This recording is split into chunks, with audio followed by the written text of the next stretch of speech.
할렐루야. 이 귀한 곳에 와서 하나님의 말씀을 전할 수 있는 기회를 주신 하나님께 감사하고 교회 앞에 감사를 드립니다. 사실 월요일 날 새벽 기도에 강사로 온다는 건 목회자에게 참 힘든 일입니다. 고문과도 같은 일입니다. 어제 제가 8번 설교를 했습니다. 그리고 잠시 눈을 붙이고 또 이 특세가 얼마나 사랑의 교회 특세가 또 영향력이 있는지 잘 알기 때문에 기도하면서 이 자리에 왔습니다.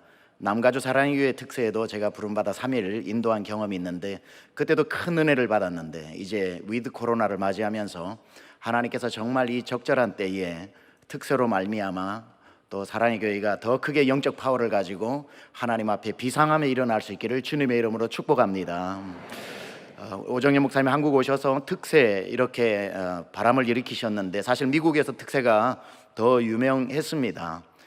제가 목회를 이민사회에서 21년 목회를 하면서 3년 전에 한국에 부름을 받았는데 직간접적으로 제가 많은 은혜를 받고 또 미주 제자훈련 칼세미나 12기 또 훈련을 받기도 했는데 특세할 때마다 제 마음을 울렸던 로고가 있습니다. 자녀의 새벽기도 부모의 노후보장, 부모의 새벽기도 자녀의 평생축복. 정말 이거 가지고 저도 많이 외치고 했는데 그 역사 오늘 아침에도 그대로 이루어질 줄 믿습니다. 다시 갈릴리로 오라라는 말씀 가지고 여러분에게 정해진 시간 말씀 전하도록 하겠습니다. 우리에게는 두 번의 갈릴리가 있고요. 한 번의 갈릴리는 베드로를 처음 찾아오셔서 구원하신 구원의 갈릴리입니다. 그렇게 구원을 받고 예수님이 좋아서 아무 욕심 없이 배라도 다 버리고 내 인생을 걸어온 그물도 다 버리고 내 손바닥만한 거룻배도 미련 없이 다 버리고 주님이 좋아 그렇게 따라다니는 시절이 누구에게나 다 있습니다. 그렇게 예수님을 따라다니고 이제 모든 것을 할 수 있을 것 같은, 이제 세상 아무것도 필요 없고 주님 한 분이면 충분하다 생각을 할 때에 어느 날 주님 앞에 이런 결의를 다진 고백을 합니다. 주님, 여기 사람들 많이 보이시지요? 그래, 이 사람들 다 주를 떠나도 나 주님 안 떠납니다 라고 그렇게 주님 앞에 사랑을 고백할 때에 어떤 면에 있어서 우리가 손줄로 생각한 자는 넘어질까 조심하라 그랬는데 그날 밤 몇 시간이 지나기 전에 그는 넘어지고 말았습니다. 그리고 패배자가 되어 자기의 열등감으로 나는 안 돼, 나는 아무것도 할 수 없어, 자기의 실수와 하나님을 예수님을 모른다고 했던 그 자기도 깜짝 놀랄 만한 그 고백이 가시가 되어 자기를 찌르기 시작하고 내적으로 가시가 자라게 되면은 나는 아무것도 못한다는 열등감이 되고 그것이 밖으로 표출되면 무서운 괴물이 되기도 하는 그러한 베드로가 되어졌을 때에 사랑하시는 우리 주님이 너무나도 베드로를 사랑하기 때문에 그대로 그를 내버려 둘 수 없어서 두 번째 갈릴리를 찾아오십니다. 두 번째 갈릴리를 찾아오신 것은 바로 회복의 갈릴리입니다.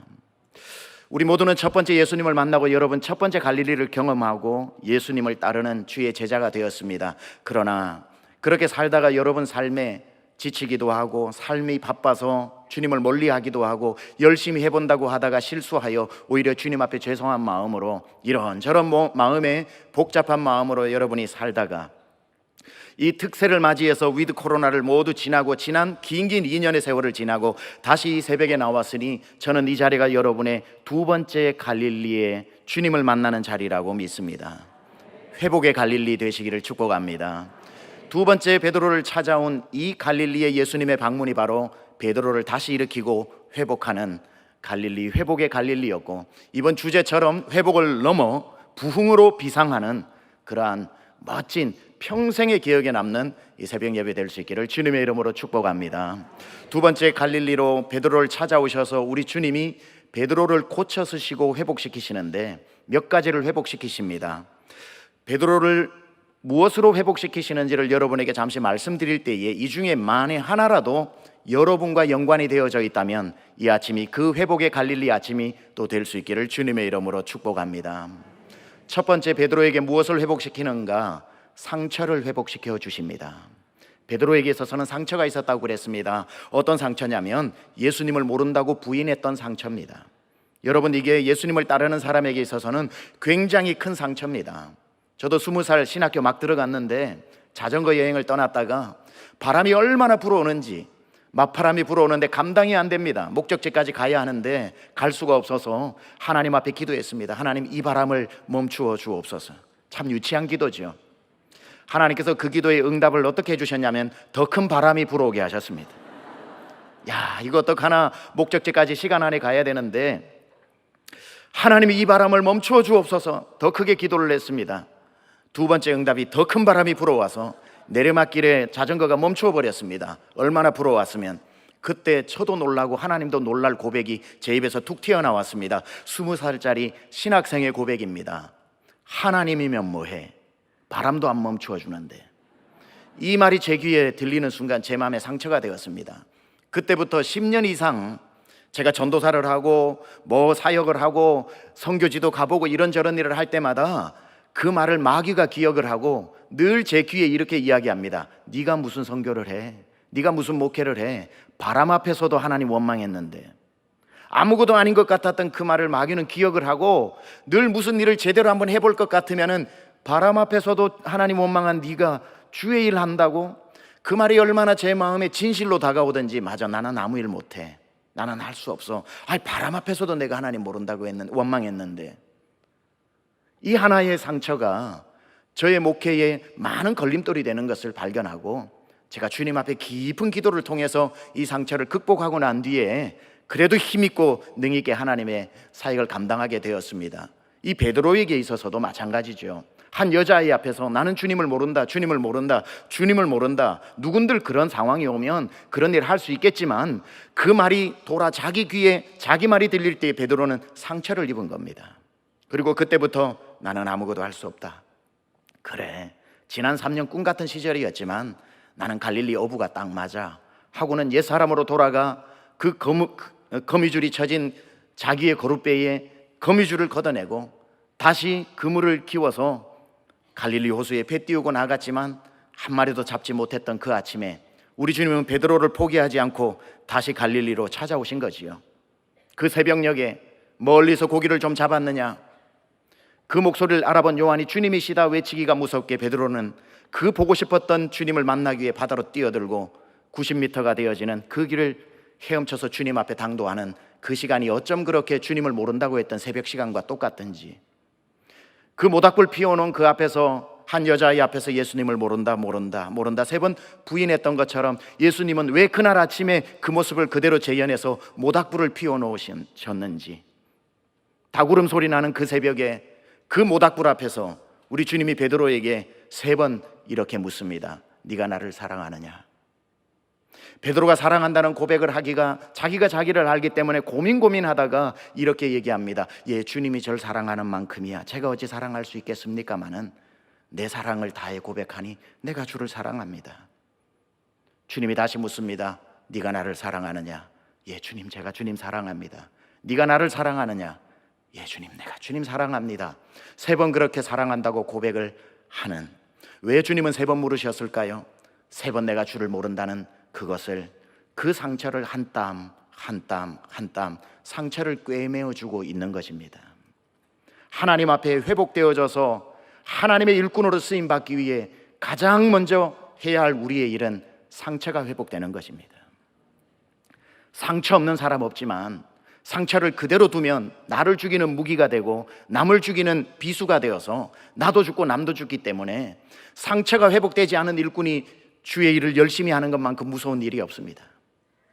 상처 없는 사람 없지만 상처가 회복되고 나면 상처가 사명이 되어져서 이제는 그 상처가 오히려 사람을 살리는 은사가 되기도 하지만 주님 앞에 나와 이 상처를 회복하지 못한 채 그저 은혜 받은 그 구원의 감격이 커서 구원의 감격으로 꾹꾹 눌러서 상처를 회복하지 않고 상처를 거머쥐고 구원의 감격을 가지고 목사님 저 아이들 좋아하니까 교사 시켜주세요. 기본 훈련을 마치고 교사가 되어도 상처가 회복되지 않은 교사들이 얼마나 많은지, 처음에는 구원의 감격으로 아이들 무슨 소리를 해도 괜찮고 교실에서 아이들 다 품지만 상처가 어떤 버튼을 누르든지 버튼을 누르면 여기에서 괴물이 나오는 희한한 상처가 안에 있어서 한 3개월 6개월 지나고 나면 갑자기 내 안의 상처 때문에 아이들을 다 그 말로, 그 분노로, 그 화로 다 비수가 되어 찔러 6개월 지나면 교실에 아이들이 하나도 남지 않는 교사, 순장이 되어 열심히 섬기지만 정말 내 안에 있는 상처 때문에 어릴 적 받았던 상처, 주님 앞에 나와 해결받지 못했던 상처, 두 번째 갈릴리를 경험하지 못한 채 이 상처를 거머쥐고 사는 순장이 너무 교회에 와서 은혜 받고 사랑의 교회 예배, 이 은혜로운 예배에 은혜 못 받으면 여러분 어디 가서도 은혜 못 받습니다. 와서 은혜 받는 게 정상이지 은혜 받은 게 비정상이 아니라 이 은혜 때문에 뭐라도 주를 위해 해야지 하는 마음에 훈련을 받고 순장이 되었는데 내 안에 상처는 그대로 있어서 조금이라도 순원이 무슨 말을 하면은 갑자기 괴물이 되어서 나만 그래 너는 안 그래 하면서 너는 보니까 더하더구만. 6개월 지나고 나면은 순원이 하나도 없어지는, 다 상처가 회복되지 않은 채 뜨거운 마음으로만 뛰어다니다 보니까 그것이 칼이 되어서 사람을 죽이더라는 겁니다. 여러분, 예수 믿는 그날 우리의 상처가 다 사라지는 것이 아니라 예수 믿는 그날 우리는 천국 갈 넉넉한 은혜를 받고 사망에서 우리가 정말 생명으로 옮겨지고 지옥에서 주소가 바뀌어 천국이 되었지만, 그러나 상처는 또 주님 앞에 가지고 나와 여러분이 이 특세와 같은 곳에서 남들이 다 가도 마지막까지 남아서라도 기도하면서 하나님 앞에 이 상처를 해결해 주셔서 앞으로 무슨 일을 하든지 하나님 이 상처가 칼이 되어 남을 죽이지 않게 해달라고 여러분 주님 앞에 부르짖어야 하는 줄 믿습니다. 주님 앞에 나와서 깜깜한 밤에 혼자 본당에 앉아서 주님 앞에 울어보신 적이 있나요? 상처 때문에 여러분의 가슴이 아프고, 상처 때문에 가족이 아프고, 상처 때문에 내 아이들이 아프고, 상처 때문에 내가 섬기는 목원들, 순원들이 아프고 하는 그 마음 때문에 내가 더 괴로워 주님 앞에 나와 밤새도록 울면서 주님요 물 가지고 날 씻든지 불 가지고 태우든지 내 안과 박 다 닦아서 주님 형상 만드소서, 주님 앞에 그렇게 부르짖으면서 기도할 때에 주님께서 그 상처를 다 꿰매어 주시고 회복시켜 주실 줄 믿습니다. 우리는 반드시 갈릴리 호숫가에 두 번째 예수님과 만났던 베드로처럼 이 상처가 한 땀 한 땀 예수의 이름으로 꿰매어져야 한다는 사실입니다. 제가 한국에 온 지 3년밖에 되지 않는데요, 재작년쯤에 제주도를 무슨 세미나가 있어서 부부가 함께 갔습니다. 저녁에 세미나가 있어서 하루 낮에 남는 시간이 있어서 저희 아내와 함께 제주도를 이렇게 여행을 해봤습니다. 그런데 가다 보니까 감귤 체험 농장이 많더라고요. 그래서 저희 아내가 우리 감귤 체험 농장 감귤 한번 따봐요.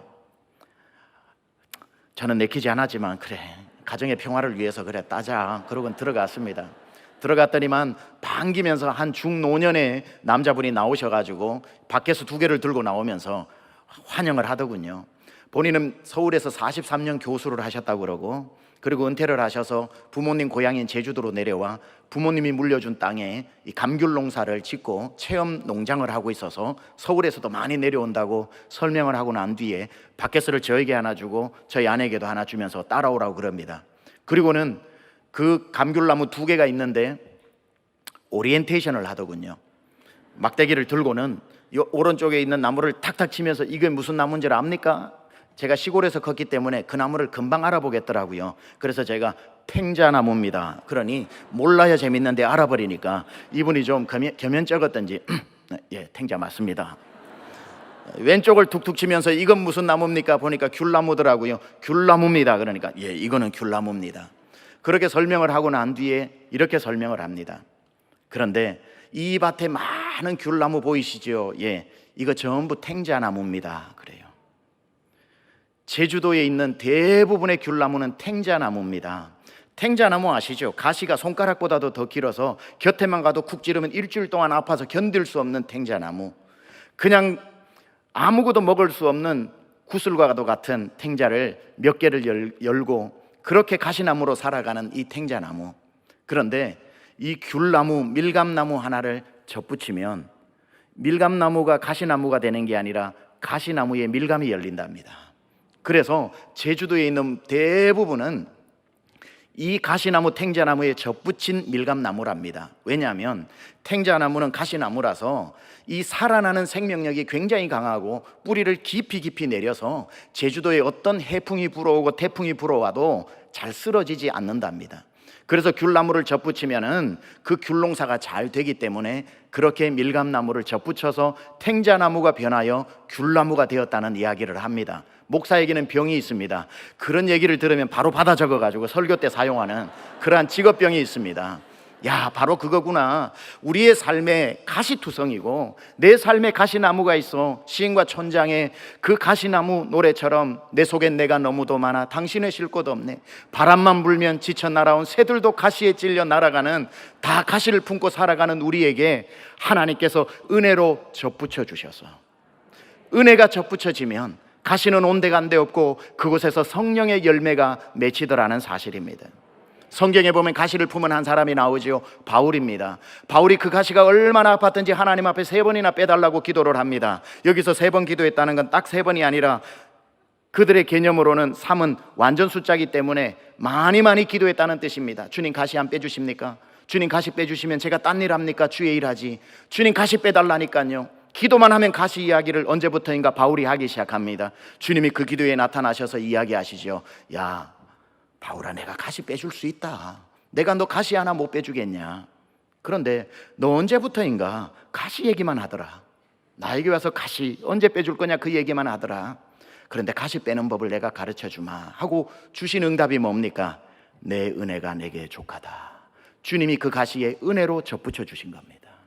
가시의 은혜를 접붙여 주니 그때부터 바울이 내 받은 은혜를 다 기억하면서, 받은 은혜를 기억하면서 그 가시의 문제를 이겨내는 것을 우리가 보게 됩니다. 여러분의 가시는 무엇으로 녹여내고 무엇으로 빼낼 수 있나요? 주님의 은혜로 빼내지는 것입니다. 오늘 이 새벽에 은혜에 접붙이는 시간이 되기를 축원합니다. 고슴도치 아시나요? 고슴도치는 만 개의 가시를 가지고 있습니다. 고슴도치끼리 사랑하기도 힘듭니다. 고슴도치를 연구해 보니 자기들끼리의 원칙이 있더군요. 적당한 거리 유지하기, 돌발 행동하지 않기, 이런 식으로 해서 고슴도치가 어렵게 사랑을 합니다. 그런데 어느 날 고슴도치를 생각하다가 보니까 이런 질문이 제 안에 들어서 제가 조사를 해봤습니다.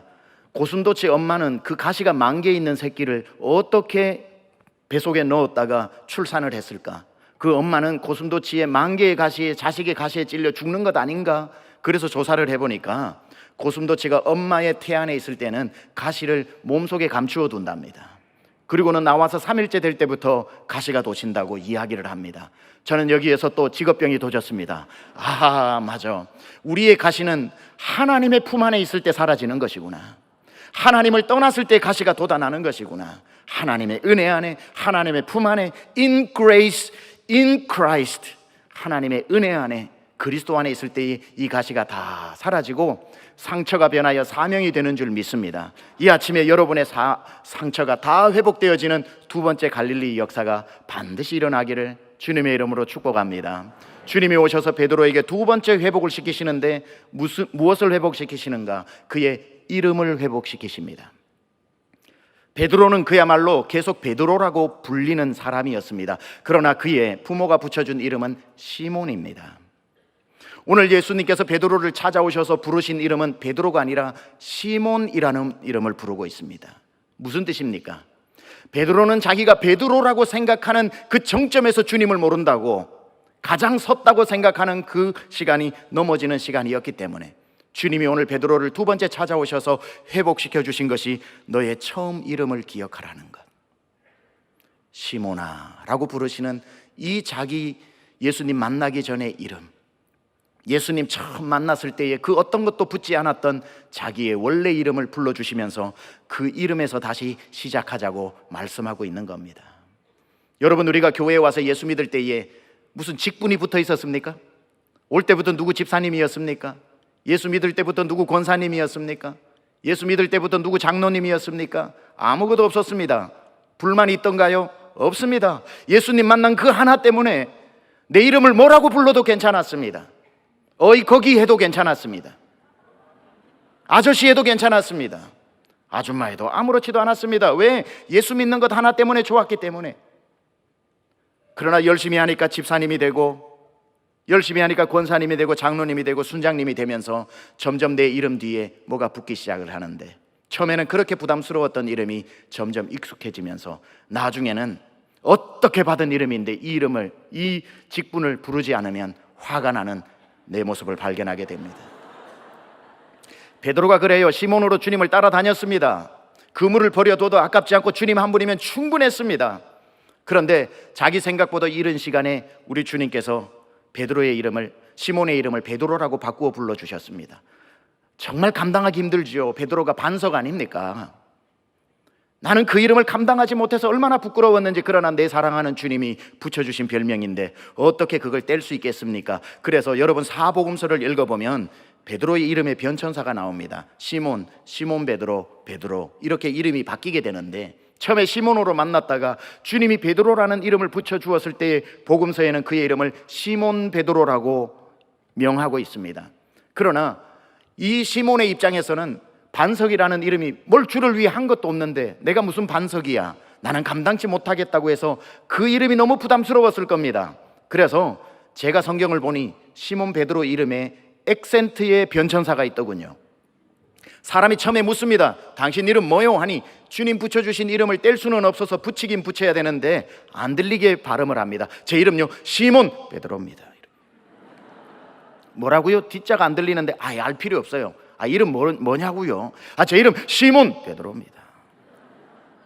뒷자는 알 필요 없이 겸손한 사람이었습니다. 그런데 주님 따라다니면서 오병이어 떡을 좀 떼주기도 하고 물리를 걸어보기도 하고 변화산에 올라가서 예수님 하나님 되는 모습도 보고 하다 보니까 이런 생각이 드는 겁니다. 노바디라고 생각했던 그가 somebody라고 생각하면서 maybe I am somebody, 내가 아마 특별한 사람인가 보다, 그런 생각이 들 때쯤 희한하죠. 시몬이라는 나 옛날을 아는 내 이름을 아는 게 점점 싫어집니다. 그래도 뗄 수는 없어서 액센트가 바뀌어요. 당신 이름 뭡니까? 그러면 이제는 이렇게 얘기합니다. 제 이름은 시몬 베드로입니다. 앞자가 안 들리는데요. 앞자는 알 필요 없어요. 그래도 얘기해봐요. 내 이름 시몬 베드로입니다. 베드로 이름이 그렇게 좋았는데 옛날 부끄러운 이름 시몬을 떼고 싶었던 것. 그러다가 나중에 성경을 보면 시몬이 날아가 버리고 없습니다. 베드로, I am Peter, 나는 베드로다 라고 하는 그날이 바로 주님, 여기 있는 사람 보이시죠? 다 주를 떠나도 나 안 떠납니다. 기고만장하여 묻지도 않은 질문에 자기가 최고라고 그렇게 자랑하던 그 밤이 불과 몇 시간 지나지 않아 나는 주를 모른다고 어이없이 추락하는 날이었다는 것. 여러분의 이름을 회복하시기 바랍니다. 저의 이름은 최병락입니다. 최병락 목사가 아니라 제 이름은 최병락입니다. 제 이름이 어릴 적부터 너무 싫었어요. 저희는 사촌 육촌들이 많아가지고 전부 최자 병자 돌림이라서 제가 막내였기 때문에 저희 아버지한테 물어봤습니다. 제 이름이 너무 마음에 안 들어서 아버지 제 이름을 왜 병락이라고 지었습니까? 하니 저희 아버님의 명언이 몰라였습니다. 몰라. 지으려고 하니 좋은 건 사촌들이 다 가져갔더라. 그래서 그냥 병락으로 이렇게 살았습니다. 그런데 언젠가 제가 제 이름을 너무너무 좋아한 계기가 있었습니다. 신학교를 들어가고 군대를 갔다 오고 복학을 했는데 졸업하기 전에 나는 이 신학교에서 사목감을 만나야 된다. 그러면 나는 평생 그렇지 않으면 결혼 못한다는 사명감을 가지고 한 여인을 따라다니기 시작했습니다. 채플에서 가장 오래 기도하는 여인을 점 찍어가지고 7번을 좋아한다고 얘기해서 7번 차이고 8번째 승낙을 받고 이제 춘천에 이제 저의 처가가 될 집으로 인사를 하러 갔더니 장인 장모님 되실 분이 앉으셔서 이렇게 절을 제가 하려고 하니까 아직 절 받을 때는 아니네 그러시더라고요. 그래서 절은 못하고 이렇게 앉아 있었는데 저희 예비 장모님께서 이렇게 이야기하십니다. 자네는 내 사위가 될 운명이네 그러시더라고요. 왜 그러십니까? 하니까 저희 집사람 이름이 세련됩니다. 이수복입니다. 숫자 복자 이수복인데 딸이 하나고 밑으로 남동생 위로 오빠가 있는데 남동생의 이름이 이수병입니다. 이수병 심상치 않죠? 오빠 이름이 이수락입니다. 그래서 뒤에 이름자 붙여서 가운데 들어오는 사위 이름이 병락입니다. 이건 하나님이 아니시고는 할 수 없는 일입니다. 어찌 남동생 이름이 이수병이 될 수 있고 어찌 오빠 이름이 이수락이 되어 하나밖에 없는 사위 이름이 둘이 합쳐놓은 병락이 되겠습니까? 그러니 저희 장모님도 제가 마음에 들든 안 들든 상관없이 자네는 내 사위 될 운명이네 라고 하면서 권사님이 하나님의 뜻을 받아들이는 것을 보았습니다. 그래서 저희 집에 저희 아내와 저의 이름을 합치면 복락이 됩니다. 그래서 저희 집은 저희 집사람이 어디 가고 없으면 복이 없고 제가 어디 가고 없으면 낙이 없습니다. 그래서 저희 집은 복락이 함께 있어야 완성되는 집이라서 얼마나 이 이름이 감사한지. 여러분, 우리의 이름, 부모님이 붙여준 이름, 예수 믿을 때에 아무 직분도 붙지 않았던 그 이름, 여러분 절대 잊어버리면 안 됩니다. 나는 아무것도 아니나 주의 은혜 때문에 이 자리까지 왔다는 사실.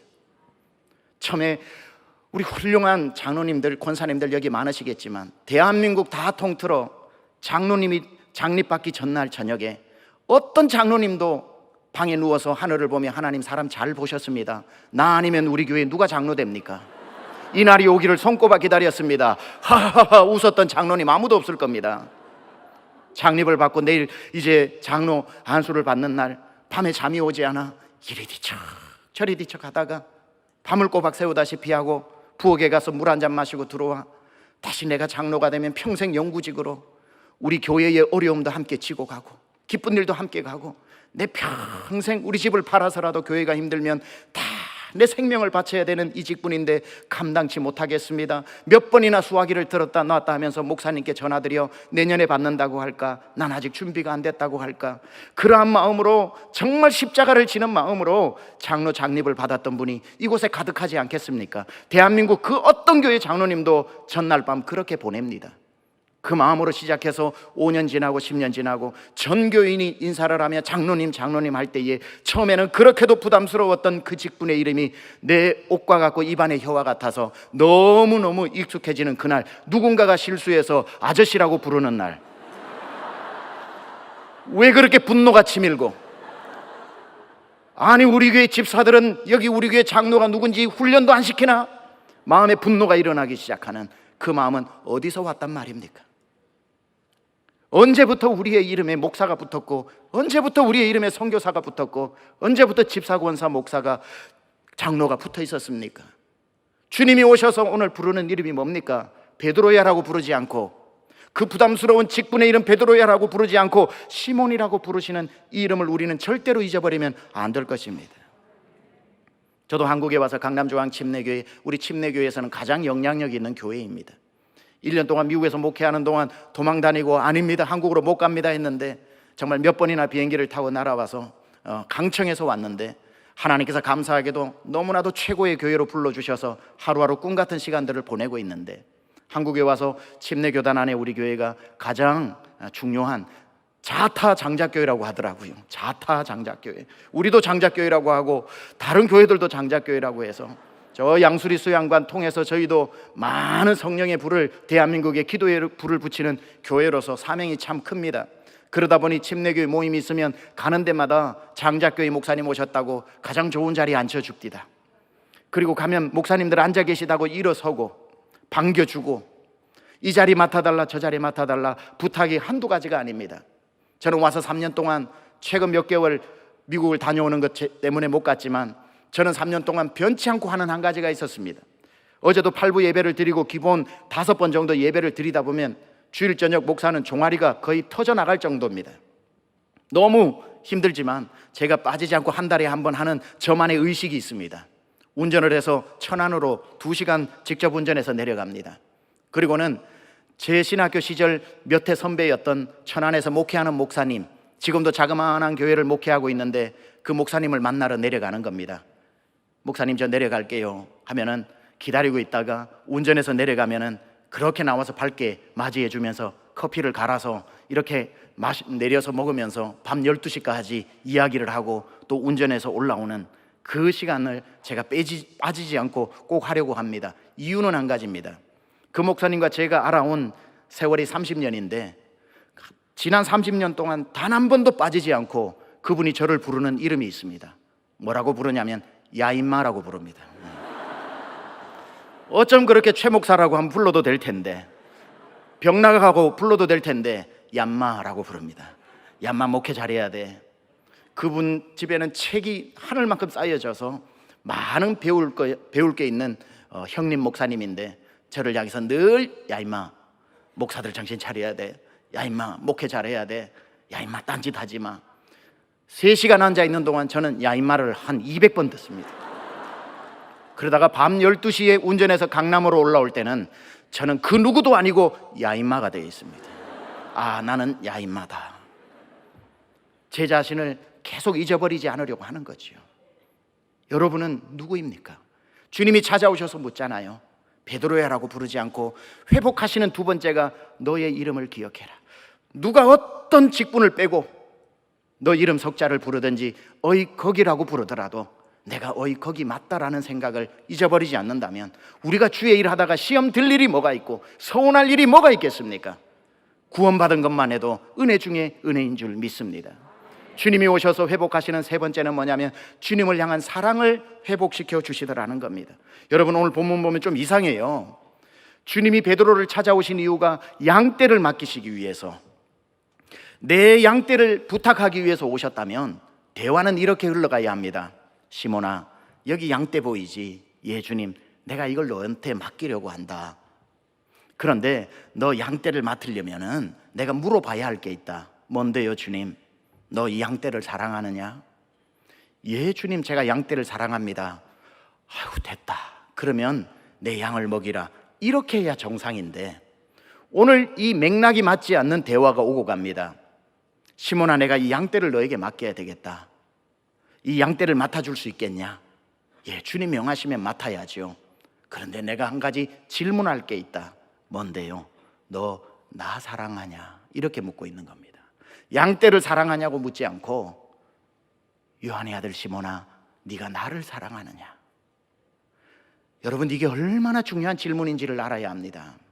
많은 사람들은 교사는 학생을 사랑해야 된다 생각하고, 순장은 순원을 사랑해야 된다 생각하고, 목사는 성도를 사랑해야 된다 생각하고, 선교사는 그 지역 그 나라에 있는 사람을 사랑해야 된다고 생각하는데 틀린 말 하나도 없지만 아닙니다. 주님은 이렇게 묻는 거예요.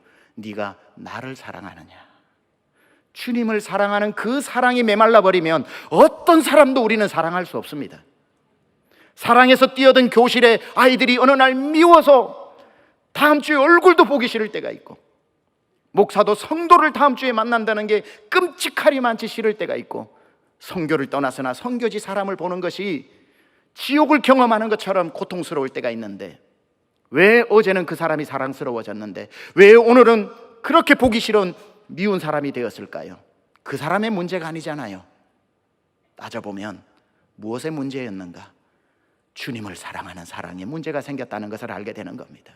맞아, 내가 주님이 그렇게 사랑스럽고 주님의 사랑이 나에게 부음받아졌을 때는 사랑스럽지 않은 사람이 없더니만 바쁘다는 이유로 무릎 꿇는 시간 줄어들고, 하나님의 주옥 같은 말씀 보는 시간 줄어들고, 주님 앞에 그저 아무 말 하지 않아도 5시간 흘렀는지도 모르고 7시간 흘렀는지도 모르고 무릎 꿇었다가 눈 떠보면 그 시간이 훌쩍 지나 주님과 연애하는 그 시간이 그렇게 좋았을 때는 그 사랑을 체험하고 밖으로 나가 만나는 사람 중에 사랑스럽지 않던 사람이 한 명도 없더니만 왜 그 사람이 그토록 미워지기 시작하고, 내 남편 내 아내가 같은 식구인데도 그렇게 미워지기 시작하고, 내 배에서 낳은 자식도 이렇게 미워지는가? 그 사람의 문제가 아니었습니다. 그 사람은 옛날에도 문제였고 지금도 문제였습니다. 앞으로도 문제일 확률이 높습니다. 그러나 언제는 괜찮았고 왜 언제는 미워지는가요? 여러분이 주님 사랑하는 사랑에 문제가 생길 때부터. 지금 미운 사람이 있는가요? 순장들이 순원들이 너무 싫으신가요? 교사들이 학생이 너무 학생에게 상처를 받았나요? 그때는 팔 걷어붙이고 그 사람에게 가서 멱살 잡을 때가 아닙니다. 내가 얼마나 잘해줬는데 네가 이럴 수 있냐고 따질 때가 아닙니다. 그때는 정확히 무엇을 해야 할 시간인가? 이곳으로 달려나와 무릎 꿇어야 할 시간입니다. 주님 사랑이 식었나 봐요. 그토록 주님이 좋았던 그 사랑이 내 마음에 메말랐나 봐요. 주여, 이 밤이 다하도록 주의 사랑 내 마음에 부어주소서. 주의 사랑 내 마음에 부어주소서. 그렇게 주님의 사랑이 내 마음에 가득 비어버린 그 사랑의 탱크에 차고 넘칠 때에 눈물을 훔치고 한번 나가보세요. 사랑스럽지 않은 사람이 없을 것입니다. 주님이 말씀하시는 거예요. 양을 목양하려면 양을 사랑하라는 그 당연한 말씀 이전에 양을 맡기시면서 물으셨던 질문, 네가 나를 사랑하느냐? 네가 나를 사랑하느냐? Do you really love me? 나를 사랑하느냐? 물으시는 이 사랑, 이 새벽에도 회복되기를 축복합니다. 마지막 한 가지, 우리가 회복해야 할 것은 나의 십자가를 회복하는 것입니다. 뭘 회복하는 거라고요? 나의 십자가를 회복하는 것. 오늘 베드로에게, 시몬에게 주님이 말씀하십니다. 젊어서는 네가 스스로 띠띠고 네가 원하는 곳으로 다녔거니와 늙어서는 남이 내게 띠띠우고 원치 않은 곳으로 데려가리라. 남이 내게 띠띠우고 원치 않은 곳으로 데려간다는 그 당시의 어법을 통해서 이 베드로는 금방 무슨 말인지 알아들었습니다. 아, 나의 십자가가 팔을 벌리는 것이고 띠띠우는 것이라면 나도 우리 주님처럼 십자가에 죽는 만만치 않은 십자가를 지고 가야 하는 것이구나. 겁이 덜컥 나지만 주님이 날 버리지 않고 두 번째 갈릴리로 와주신 그 사랑 때문에 내가 이 십자가, 아무리 힘들어 십자가에 거꾸로 매달려 죽을지라도, 내가 남이 나에게 띠띠우고 팔을 벌릴지라도 내가 그 길을 가겠습니까지 했는데, 다짜가 떨어지기 전에 한 사람이 눈에 들어옵니다. 바로 요한이 바로 눈에 들어오는데, 그는 예수님의 만찬석에 품에 의지하여 주께서 사랑하시는 제자라고 인정을 받는 요한이 딱 눈에 들어오기 시작을 하니까 갑자기 요한의 십자가가 궁금해집니다. 다짜 하기 전에 보인 거예요. 주여, 나는 그렇게 죽는데 이 사람은 어떻게 되겠사옵나이까 하고 요한의 십자가를 물으니 주님이 답답하여 가슴을 치시면서 뭐라고 말씀하십니까? 오늘 21절에 이에 베드로가 그를 보고 예수께 여짜오되 주님, 이 사람은 어떻게 되겠사옵나이까? 예수께서 이르시되 내가 올 때까지 그를 머물게 하고자 할지라도 그게 내게 무슨 상관이냐? 너는 나를 따르라. 너는 네 십자가를 지고 나를 따르라. 왜 요한의 십자가가 가벼우면 네 무거운 십자가가 억울해서 벗어버릴 거냐? 내가 말해줘서 요한의 십자가가 너보다 더 무겁다면 그때야 가슴을 쓸어내리고 안심하면서 기쁘게 지고 갈 거냐? 요한의 십자가가 너보다 길면 너 십자가가 가볍다고 생각하고 네 십자가보다 요한의 십자가가 짧으면 톱으로 네 십자가 잘라버릴 거냐? 여러분, 이제 어느 교회나 마찬가지입니다. 11월이 오면은 새로운 직분들을 맡게 됩니다. 여러분의 직분은 정해져 있습니다. 절대로 하기 싫은 그것을 하게 될 것입니다. 교회는 원래 그런 곳입니다. 그래도 기쁨으로 어쩜 보이는데 한 번도 안 세워주시고 이토록 보이지 않는 숨은 봉사자만 시키시는가? 그래도 이 사랑이 웬 말이냐 하고 지고 가려고 하는데 여러분에게 번뜩 들어오는 사람이 있을 겁니다. 가볍게 지고 가는 사람. 그때부터 그 십자가를 보는 순간 내 십자가가 귀찮고 무겁고 억울해서 지고 갈 수가 없는 11월, 12월을 전 대한민국 교회들이 경험하고 있습니다. 그때에 여러분은 왜 저 사람에게는 저렇게 남들이 부러워하는 자리를 온 지도 얼마 안 되는데 턱턱 세우고 나는 우리 교회 30년째인데 계속 이 자리만 머물게 하고자 하느냐고 여러분 억울해하지 마세요. 왜 주님이 말씀하십니다. 그게 너와 무슨 상관이냐? 너는 내 십자가를 네 몫으로 준 네 십자가를 지고 나를 따르라. 왜 남의 십자가가 무거우면 네 십자가가 가벼워 보여 기쁘게 지고 갈 것이냐? 내가 그 십자가를 이야기해줘서 가벼우면 억울해서 십자가 던져버릴 거냐? 왜 너는 남의 십자가를 보느냐? 나는 지금 너의 십자가를 이야기하고 있는데 왜 너는 나에게 남의 십자가를 이야기하고 있느냐? 그게 너와 무슨 상관이냐? 너는 나를 따르라. 여러분, 무거운 십자가 기쁘게 지고 가면, 루터가 이런 말을 했습니다. 처음에는 십자가가 나를 지고 가지만 처음에는 내가 십자가를 지고 가지만 나중에는 십자가가 나를 지고 간다고. 그 영광의 면류관은 험한 십자가는 지고 가다가 나중에 요단강 건널 때에 다리가 되기 때문에 짧은 십자가로는 건널 수가 없습니다. 긴 십자가, 무거운 십자가를 다리로 삼아 건너갈 때에 여러분, 나중에 그 십자가 끝까지 천국 문 앞에 지고 가면은 그 십자가와 면류관이 맞바꾸어집니다. 십자가가 무거울수록, 십자가가 영광스러울수록 여러분에게 주실 영광의 면류관은 더욱 크고 영광스러울 것입니다. 여러분, 상처가 회복되시고 주님을 향한 사랑이 회복되시고 첫 번째 이름이 회복되시고 여러분의 몫으로 주신 십자가가 회복되어지는 복이 있기를 우리 주 예수 그리스도 이름으로 축원합니다. 하나님 감사합니다. 부족한 종이 아침에 나와 주님 앞에 말씀을 전하며 다시 우리 사랑의 교회 성도들 그리고 전 세계의 글로벌로 지금 새벽 예배에 동참하는 모든 교회와 성도들을 두 번째 갈릴리로 초청하여 주님의 말씀을 대언했습니다. 회복의 아침이 되게 하시고 회복의 역사가 있게 하여 주시고 주를 향한 뜨거운 사랑이 회복되게 하여 주옵소서. 예수님의 귀하신 이름으로 감사드리며 기도드렸사옵나이다. 아멘.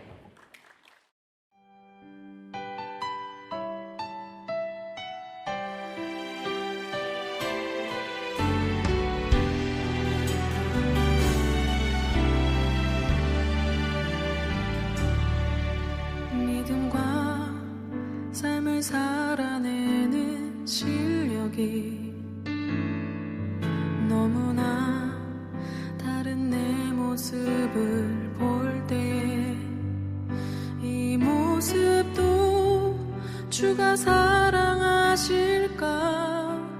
자신 없는 내 모습 그저 주님 앞에 있네.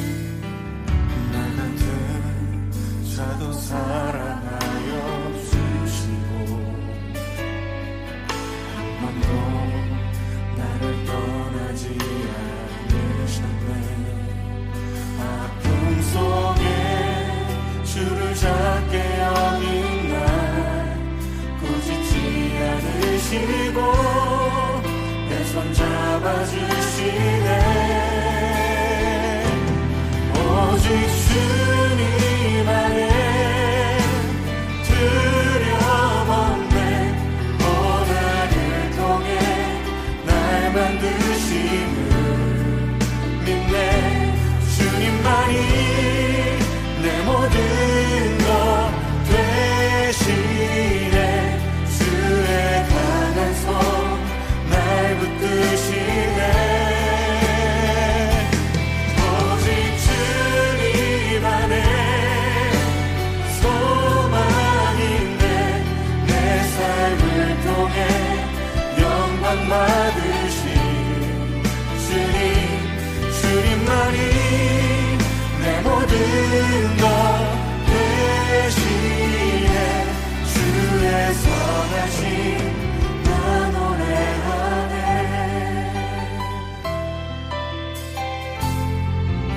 믿음과 삶을 살아내는 실력이 너무나 다른 내 모습을 볼 때 이 모습도 주가 사랑하실까? 자신 없는 내 모습 그저 주님 앞에 있네. 나 같은 자도 사랑하여 주시고 한 번도 나를 떠나지 않으셨네. 아픔 속에 주를 작게 여긴 날 꾸짖지 않으시고 내 손 잡아주시네. 오직 주님 안에 오직 주님 안에 두려움 없네. 고난을 통해 날 만드심을 믿네. 주님만이 내 모든 것 되시네. 주의 강한 손 날 붙드심을 믿습니다. 오직 주님 안에 소망 있네. 내 삶을 통해 영광 받으신 주님, 주님만이 내 모든 것 되시네. 주의 선하심 그렇습니다. 우리 주님 안에 있습니다. 오직 주님 안에 오직 주님 안에 두려움 없네. 고난을 통해 날 만드심을 믿네. 주님만이 내 모든 것 되시네. 주의 강한 손 날 붙드시네. 오직 주님 안에 오직 주님 안에 소망 있네. 내 삶을 통해 영광 받으신 주님, 주님만이 내 모든 것 되시네. 주의 선하심 나 노래하네. 주의 선하심